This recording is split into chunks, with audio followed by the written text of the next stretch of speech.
Not only are you part of other independent selves, each one focuses in its own reality, sympathetic relationship that exists. For example, because of this relationship, your experience need not be limited by the physical perceptive mechanisms. You can draw upon knowledge that belongs to these other independent selves. You can learn to focus your attention away from physical reality to learn new methods of perception that will enable you to enlarge your concept of reality and greatly expand your own experience. It is only because you believe that physical existence is the only valid one that it does not occur to you to look for other realities. Such things as telepathy and clairvoyance can give you hints of other kinds of perception, but you are also involved in quite definite experiences both while you are normally waking and while you are asleep. The so-called stream of consciousness is simply that one small stream of thoughts, images, and impressions that is part of a much deeper river of consciousness that represents your own far greater existence and experience. You spend all your time examining this one small stream so that you become hypnotized by its flow and entranced by its motion. Simultaneously, these other streams of perception and consciousness go by without your notice, yet they are very much a part of you, and they represent quite valid aspects, events, actions, emotions with which you are also involved in other layers of reality. You are as actively and vividly concerned in these realities as you are in the one in which your main attention is now focused. Now, as you are merely concerned with your physical body and physical self as a rule, you give your attention to the stream of consciousness that seems to deal with it. These other streams of consciousness, however, are connected with other self forms that you do not perceive. The body, in other words, is simply one manifestation of what you are in one reality, but in these other realities, you have other forms. You are not divorced from these other streams of consciousness in any basic way. Only your focus of attention closes you off from them and from the events in which they are involved. If you think of your stream of consciousness as transparent, however, then you can learn to look through and beneath it to others that lie in other beds of reality. You can also learn to rise above your present stream of consciousness and perceive others that run, for analogy's sake, parallel. The point is that you are only limited to the self you know if you think that you are. And if you do not realize that, that self is far from your entire identity. Now, often you tune into these other streams of consciousness without realizing that you have done so, for again, they are a part of the same river of your identity. All are therefore connected. Any creative work involves you in a cooperative process in which you learn to dip into these other streams of consciousness and come up with a perception that has far more dimensions than one arising from the one narrow, usual stream of consciousness that you know. Great creativity is then multidimensional for this reason. Its origin is not from one reality, but from many, and it is tinged with the multiplicity of that origin. Great creativity always seems greater than its pure physical dimension and reality. By contrast with the so-called usual, it appears almost as an intrusion. It takes the breath away. Such creativity automatically reminds each man of his own multidimensional reality. The words "know thyself," therefore, mean far more than most people ever suppose. Now, in moments of solitude, you may become aware of some of these other streams of consciousness. You may at times, for example, hear words or see images that appear out of context with your own thoughts. According to your education, beliefs, and background, you may interpret this in any number of ways. For that matter, they may originate from several sources. On many occasions, however, you have inadvertently tuned in on one of your other streams of consciousness, opened momentarily a channel to those other levels of reality in which other portions of your dwell. Some of this may involve the thoughts of what you would call a reincarnational self, focused in another period of history as you know it. You may instead pick up an event in which a probable self is involved, according to your inclination, your psychic suppleness, your curiosity, your desire for knowledge. In other words, you may become aware of a far greater reality than you now know, use abilities that you do not realize you possess, know beyond all doubt that your own consciousness and identity is independent of the world in which you now focus your primary attention. If all of that were not true, I would not be writing this book, and you would not be reading it.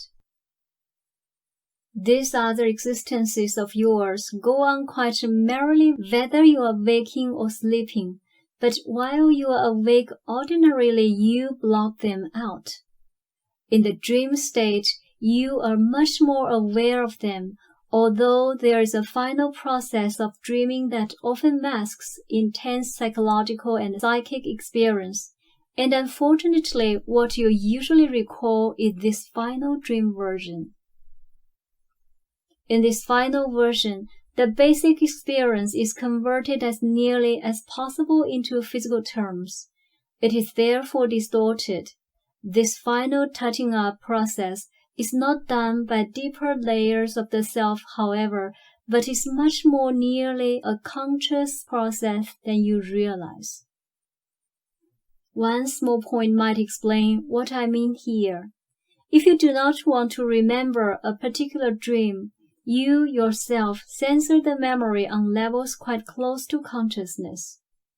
Often you can even catch yourself in the act of purposely dropping the memory of a dream. The touching up process occurs almost at this same level, though not quite. Here, the basic experience is hastily dressed up as much as possible in physical clothes. This is not because you want to understand the experience, but because you refuse to accept it as basically non-physical. All dreams are not of this nature. Some dreams themselves do take place in psychic or mental areas connected with your daily activities, in which case no dressing up process is necessary. But in the very deep reaches of sleeping experience, those incidentally not yet touched upon by scientists in so-called dream laboratories, you are in communication with other portions of your own identity and with the other realities in which they exist. In this state, you also pursue works and endeavors that may or may not be connected with your interests as you know of them. You are learning, studying, playing. You are anything but asleep as you think of the term. You are highly active. You are involved in the underground work, in the real nitty-gritty of existence. Now, let me emphasize here that you are simply not unconscious. It only seems that you are, because as a rule you remember none of this in the morning. To some extent, however, some people are aware of these activities, and there are also methods that will enable you to recall them to some degree. I do not want to minimize the importance of your state of consciousness, as, for example, you read this book. Presumably, you are awake, But in many ways, when you are awake, you are resting far more than you are in your so-called unconscious nightly state. Then, to a larger extent, you realize your own reality and are free to use the abilities that in the daytime you ignore or deny. At a very simple level, for example, your consciousness leaves your body often in the sleep state. You communicate with people in other levels of reality that you have known, but far beyond this, you creatively maintain and revitalize your physical image.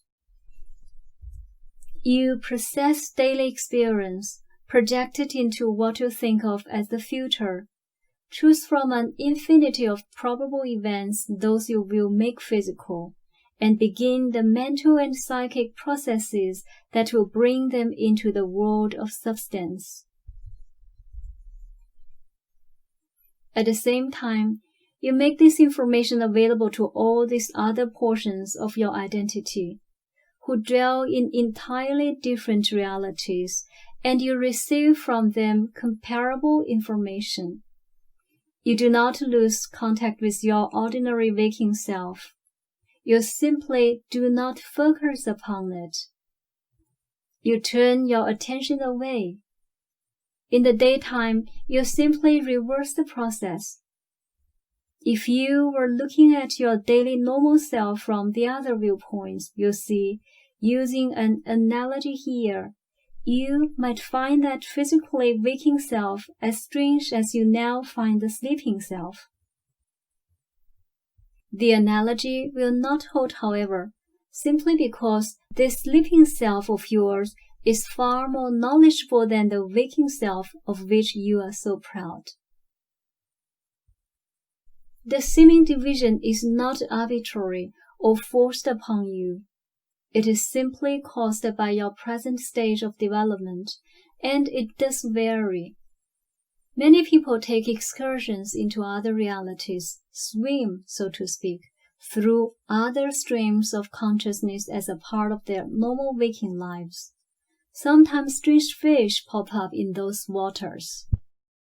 Now, I am obviously such a one in your terms, swimming up through other dimensions of reality and observing a dimension of existence that is yours rather than my own.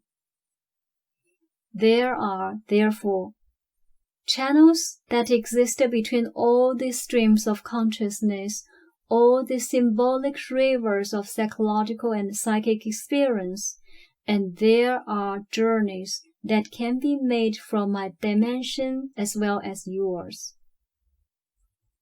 Now, initially, Ruber and Joseph and I were a part of the same entity, or overall identity. And so, symbolically speaking, there are psychic currents that unite us. All of this merge into what has often been compared to as an ocean of consciousness, a well from which all actuality springs. Start with any one consciousness, and theoretically you will find all others. Now, often the ego acts as a dam to hold back other perceptions, not because it was meant to, or because it is in the nature of an ego to behave in such a fashion, or even because it is a main function of an ego, but simply because you have been taught that the purpose of an ego is restrictive rather than expanding. You actually imagine that the ego is a very weak portion of the self, that it must defend itself against other areas of the self that are far stronger and more persuasive and indeed more dangerous. And so you have trained it to wear blinders and quite against its natural inclinations. The ego does want to understand and interpret physical reality and to relate to it. It wants to help you survive within physical existence. But by putting blinders upon it, you hamper its perception and native flexibility. Then, because it is inflexible, you say that this is the nature, function, and characteristic of the ego. It cannot relate to a reality that you will not allow it to perceive. It can poorly help you to survive when you do not allow it to use its abilities to discover those true conditions in which it must manipulate. You put blinders upon it and then say that it cannot see.